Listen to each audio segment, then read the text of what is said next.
આજે આપણે વિડીયો બનાવીએ છીએ, ઘણા સમય પછી ટાઈમ મળ્યો છે એટલે આજે વિડીયો બનાવીએ. તો અમે આજે જવાના છીએ સાપુતારા. હવે ક્યાં રૂટેથી જાય એ નથી ખબર, પણ અમે સુરતથી નીકળી ગયા છીએ અને આપણે લગભગ ગુજરાતીઓને છે ને ખાવા પીવાની મજા પહેલા જોઈએ. તો તમે સુરતથી નવસારી નીકળો તો રસ્તામાં ક્યાં ખાઈ પીને જલસા કરી શકો, પીવાનું તો દમણ છોડી દો ને, પણ આપણે ખાવાની ક્યાં ક્યાં રસ્તામાં મજા આવશે ને એ હું તમને બતાડીશ. તો અત્યારે અમે નવસારી પહોંચ્યા છીએ, તો હવે જોઈએ આગળ હું તમને જે રેસ્ટોરન્ટના મને અનુભવ થયા છે હું મારો એક્સપિરિયન્સ તમને શેર કરવાનો છું. તમને કેવા કેવા અનુભવ થયા છે એ તમે કોમેન્ટ કરીને બતાડજો. અને હવે નવસારી લગભગ અહીંથી 2 કિલોમીટર છે અને અહીંયા મેકડી ખુલી ગયું છે ભાઈ. અને મેકડીની તમને ખબર જ છે, નવસારી અહીંથી 2 કિલોમીટર જ છે. અહીંયા ખબર જ છે બર્ગર છે, પીઝા છે, ફ્રેન્ચ ફ્રાઈઝ છે, એની માટે એટલે લગભગ મોટાને ન મજા આવે, પણ છોકરા અહીંયા હચવાય જાય. આની પહેલા હરે કૃષ્ણ રેસ્ટોરન્ટ છે એ છે, પણ એવરેજ છે, એમાં મજા આવે ન આવે 2 નંબર. પલસાણા ચોકડી ઉપર છે ને હિન્દુ હિમાલય ઢાબા છે, એ હું તમને બતાડવાનું ભૂલી ગયો છું. એનો મેં અલગથી વિડીયો બનાવ્યો છે, જોઈ લેજો. હિન્દુ હિમાલય ઢાબાની અંદર દાલ મખની અને કઢી પકોડા જબરજસ્ત છે ભાઈ, ટ્રાય કરજો. પલસાણા ચોકડી ઉપર છે, કોઈ પણ ને પૂછજો હિન્દુ હિમાલય એટલે મોરે મોરો ભાઈ. સંપ્રદાયમાં બિલીવ કરે છે બ્રિજ નથી ચડવાનો, બ્રિજની નીચે જ રહેવાનું છે. ત્યાં પ્રેમવતી છે, નો ઓનિયન નો ગાર્લિક, જય સ્વામિનારાયણ, એ લોકો માટે આ સારો ઓપ્શન છે. જ્યારે તમે મુંબઈથી અથવા તો સાપુતારાથી આવતા હોય તો પ્રેમવતીમાં પણ એન્જોય કરી શકો છો. હવે અહીંથી આવશે નવસારી 4 રસ્તા, આ ગ્રીડ 4 રસ્તા કહેવાય, નવસારીના ગ્રીડ 4 રસ્તા. અહીંયા જબરજસ્ત ખાવાની તમારે મજા લેવી હોય એટલે આંખ બંધ કરીને તમે આવી જાજો સરોવર કાઠિયાવાડી.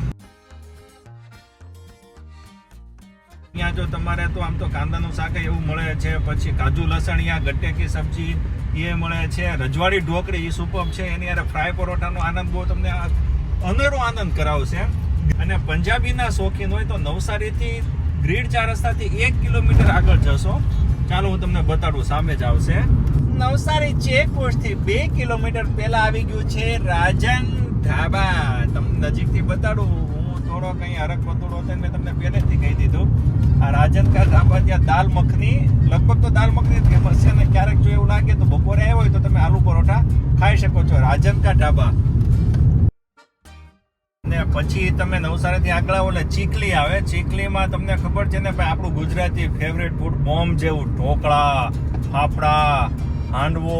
આ આપણને એમ લાગે હિરોશીમા નાગાસાકી ઉપર બોમ્બ ધડાકા કરતો હોય, બોમ્બના નામો એવું લાગે. તો ચીખલીની અંદર તમને ઢોકળા છે, ખમણ છે, પછી પાતરા છે, એ બધી વસ્તુની મજા આવશે. એમાં 2 છે, એક તો જલારામ છે ને એની પહેલા હરે કૃષ્ણ છે. હું તમને બતાડું, આ આવી ગયું ચીખલી. અહીંયા પણ ખોડિયાર છે, ખોડિયાર લાગડ થઈ ગઈ છે, પણ બધાય ખોડિયારમાં મજા નથી આવતી, 2 કે 3 ખોડિયારમાં જ મજા છે. એટલે ખોડિયાર નામ સાંભળીને ભરોસો નહીં કરી નાખતા કે ભાઈ આપણા ભરૂચનો ટેસ્ટ છે. ના ભાઈ ના. આ જો આવી ગયું હરે કૃષ્ણ ઢોકળા. હા, અહીંયા લેડીઝ જ બધી ઓપરેટ કરે છે અને બહુ સ્વચ્છતા છે ને અહીંયા બોર્ડ લખેલું છે કે પહેલા કિચન જુઓ ને પછી જમો, એટલે આ જબરજસ્ત છે. અને આગળ આવે છે જલારામ. જલારામ કરતા અહીંયા પહેલા 100 વખત આવજો. જલારામમાં ચોખાઈનું મને પોતાને ગમતી નથી, બીજાને ગમે 2 નંબરની વાત છે. હું અહીંયા પ્રિફર કરું છું.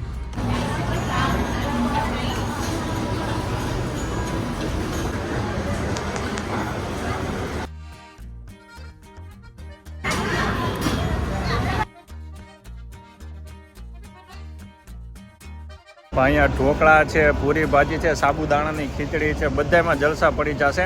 કાંદા લસણ વગરનું હોય પણ ટેસ્ટ 1 નંબર ને ચોખ્ખાઈ પણ બહુ જબરજસ્ત છે ભાઈ. અને ભાઈ વાંસદા પાસે મયુર હોટલ, લગભગ અમારે વન ભોજન કરવાનું એટલે સૂકી ભાજી ને બધું અહીંથી ને જ લઈએ.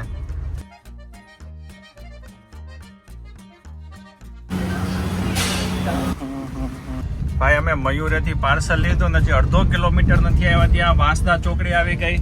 હવે વાંસદા ચોકડીમાં આ બાજુ જાવ ને એટલે અજમલગઢ આવે, નાનું આમથું હિલ સ્ટેશન છે. ચલો પહાડ ઉપર દેખાય, જોવા દો, તને ઝૂમ કરવા દો તો દેખાય. તો જો આ પહાડ દેખાય એ અજમલગઢ છે અને ડ્રાઈવ થોડોક અઘરો છે, પણ મોરે મોરો જવા દેવાની કોઈ ટેન્શન નથી, રોડ સારો છે. અને સાપુતારા આ બાજુ ને ભાઈ ચોકડીથી ખાલી અમે કેટલા 1 કિલોમીટર આવ્યા, ત્યાં ડાંગી ફૂડ અહીંનું ઓથેન્ટિક ફૂડ છે. અને આજે આદિવાસી લોકો જે રીતનું ફૂડ ખાય છે એ રીતનું પણ ટેસ્ટ જબરજસ્ત હોય છે, એટલે પબ્લિક બહુ હોય છે.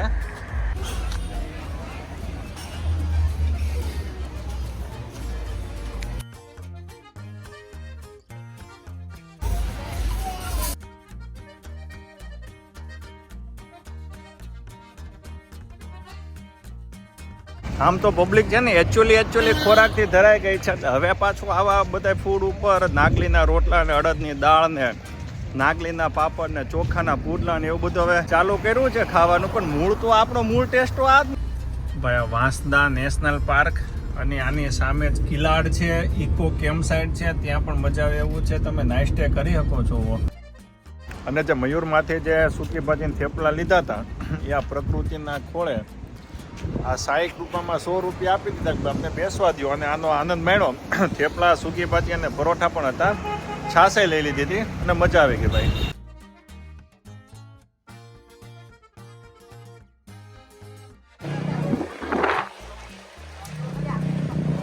હા, સાપુતારામાં આવવું એટલે તમારે પછી આ ભજીયા છે, પુલાવ છે, ફ્રેન્ચ ફ્રાય છે, બટેકા પૌવા છે, એનું આ પોઈન્ટ ઓફ વ્યૂ ઉપર કે વ્યૂ પોઈન્ટ ખબર ને અહીંયા આવવું જ પડે. આ ફરજિયાત છે. આની મજા છે. આંખ બંધ કરો તો આ તમને સપનામાં આવે આ બધી વસ્તુ. સાપુતારા આવે આ બધું નેચરલ છે, નેચરલ ફીલ છે ભાઈ. અને ઘણા એના ડીપીમાં આ બધા ફોટા હોય. આ તો તમને ખબર જ હશે. અહીંયા બેઠા બેઠા બધા ફોટા પડવે.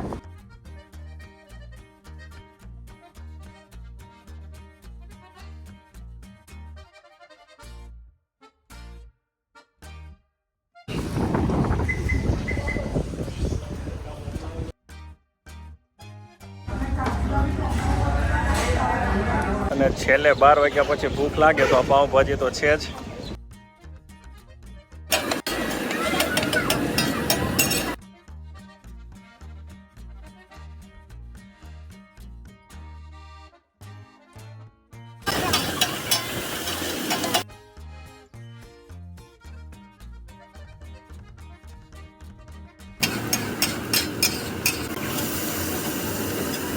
આ તો સુરતથી સાપુતારા સુધીની બધી ખાણીપીણી શું છે, મજા ક્યાં ક્યાં આવે છે, બધી વસ્તુ તમને જે મજા આવે એ કરજો. ચાલો મળીએ.